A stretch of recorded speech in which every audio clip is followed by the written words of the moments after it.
His Excellency Jair Messias Bolsonaro, President of the Federative Republic of Brazil, and to invite him to address the Assembly.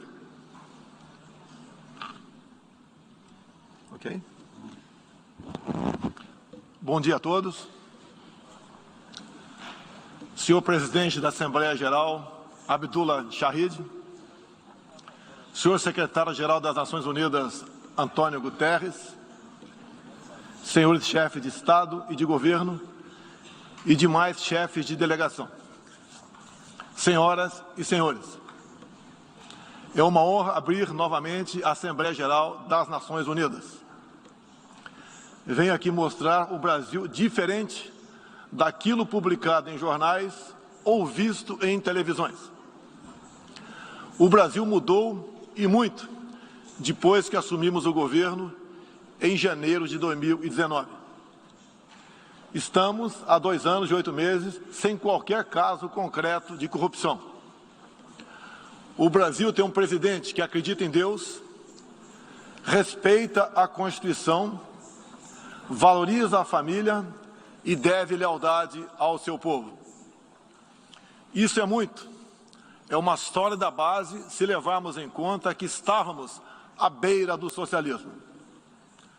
Nossas estatais davam prejuízos de bilhões de dólares no passado. Hoje são lucrativas. Nosso Banco de Desenvolvimento era usado para financiar obras em países comunistas, sem garantias. Quem honrava esses compromissos era o próprio povo brasileiro. Tudo isso mudou. Apresento agora um novo Brasil, com sua credibilidade já recuperada diante do mundo. O Brasil possui o maior programa de parceria de investimentos com a iniciativa privada de sua história. Programa que já é uma realidade e está em franca execução. Até aqui foram contratados 100 bilhões de dólares de novos investimentos e arrecadados 23 bilhões de dólares em outorgas. Na área de infraestrutura, leiloamos para a iniciativa privada 34 aeroportos e 29 terminais portuários. Já são mais de 6 bilhões de dólares em contratos privados para novas ferrovias. Introduzimos o sistema de autorizações ferroviárias, o que aproxima nosso modelo ao americano. Em poucos dias recebemos 14 requerimentos de autorizações para novas ferrovias, com quase 15 bilhões de dólares em investimentos privados. Em nosso governo, promovemos o ressurgimento do modal ferroviário. Como reflexo, menor consumo de combustíveis fósseis e redução do custo do Brasil, em especial no barateamento de produção de alimentos. Grande avanço vem acontecendo na área do saneamento básico. O maior leilão da história do setor foi realizado em abril, com concessão ao setor privado dos serviços de distribuição de água e esgoto no estado do Rio de Janeiro. Temos tudo o que o investidor procura: um grande mercado consumidor, excelentes serviços, tradição de respeito a contratos e confiança no nosso governo. Também anuncio que nos próximos dias realizaremos o leilão para a implementação da tecnologia 5G no Brasil. Nossa moderna e sustentável agricultura de baixo carbono alimenta mais de 1 bilhão de pessoas no mundo e utiliza apenas 8% do território nacional. Nenhum país do mundo possui uma legislação ambiental tão completa quanto a nossa. Nosso Código Florestal deve servir de exemplo para outros países. O Brasil é um país com dimensões continentais, com grandes desafios ambientais. São 8,5 milhões de quilômetros quadrados, dos quais 66%, 2/3, são vegetação nativa, a mesma desde o seu descobrimento em 1500. Somente no bioma amazônico, 84% da floresta está intacta. abrigando a maior biodiversidade do planeta. Lembro que a região amazônica equivale à área de toda a Europa Ocidental. Antecipamos de 2060 para 2050 o objetivo de alcançar a neutralidade climática. Os recursos humanos e financeiros destinados ao fortalecimento dos órgãos ambientais foram dobrados, com vistas a zerar o desmatamento ilegal. E os resultados desta importante ação já começaram a aparecer. Na Amazônia, tivemos uma redução de 32% do desmatamento no mês de agosto, quando comparado a agosto do ano anterior. Qual país do mundo tem uma política de preservação ambiental como a nossa? Os senhores estão convidados a visitar a nossa Amazônia. O Brasil já é um exemplo na geração de energia, com 83% advinda de fontes renováveis. Por ocasião da COP26, buscaremos consenso sobre as regras do mercado de crédito de carbono global. Esperamos que os países industrializados cumpram efetivamente seus compromissos com o financiamento de clima em volumes relevantes. O futuro do emprego verde está no Brasil. Energia renovável, agricultura sustentável, indústria de baixa emissão, saneamento básico, tratamento de resíduos e turismo. Ratificamos a Convenção Interamericana contra o Racismo e formas correlatas de intolerância. Temos a família tradicional como fundamento da civilização. E a liberdade do ser humano só se completa com a liberdade de culto e de expressão.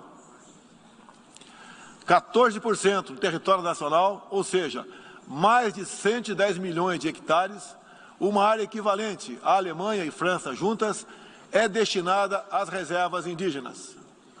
Nessas regiões, 600 mil indígenas vivem em liberdade e cada vez mais desejam utilizar suas terras para a agricultura e outras atividades.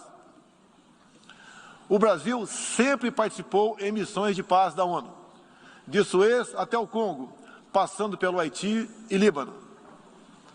Nosso país sempre acolheu refugiados.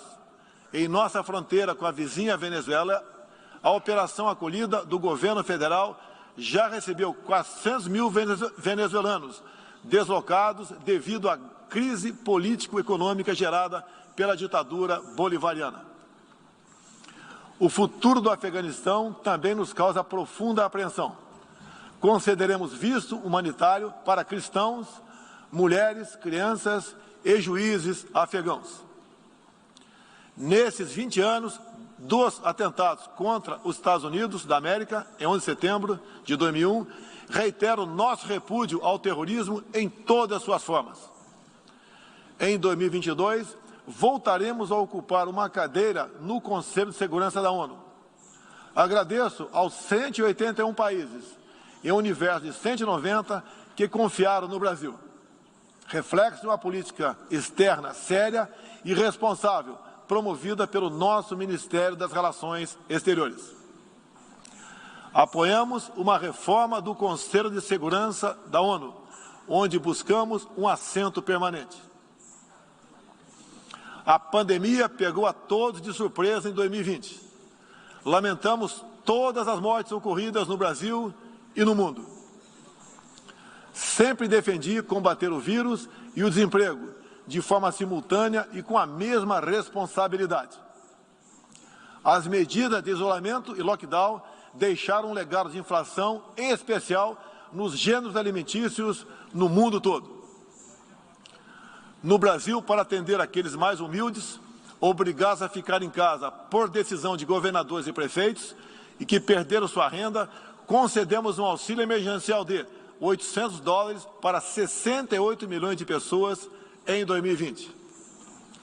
Lembro que terminamos 2020, ano da pandemia, com mais empregos formais do que em dezembro de 2019, graças às ações do nosso governo com programas de manutenção de emprego e renda que nos custaram cerca de 40 bilhões de dólares. Somente nos primeiros 7 meses deste ano, criamos aproximadamente 1.800.000 novos empregos. Lembro ainda que o crescimento para 2021 está estimado em 5%. Até o momento, o governo federal distribuiu mais de 260 milhões de doses de vacinas e mais de 140 milhões de brasileiros já receberam, pelo menos, a primeira dose, o que representa quase 90% adulta. 80% da população indígena também já foi totalmente vacinada. Até novembro, todos que escolheram ser vacinados no Brasil serão atendidos. Apoiamos a vacinação. Contudo, o nosso governo tem se posicionado contrário ao passaporte sanitário ou a qualquer obrigação relacionada à vacina.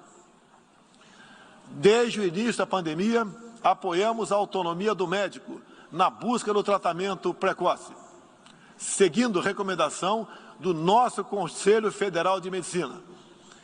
Eu mesmo fui um desses que fez tratamento inicial. Respeitamos a relação médico-paciente na decisão da medicação a ser utilizada e no seu uso off-label. Não entendemos porque muitos países, juntamente com grande parte da mídia, se colocaram contra o tratamento inicial. A história e a ciência saberão responsabilizar a todos. No último 7 de setembro, data da nossa independência, milhões de brasileiros, de forma pacífica e patriótica, foram às ruas, na maior manifestação de nossa história. Mostrar que não abre mão da democracia, das liberdades individuais e de apoio ao nosso governo. Como demonstrado, o Brasil vive novos tempos. Na economia, temos um dos melhores desempenhos entre os emergentes.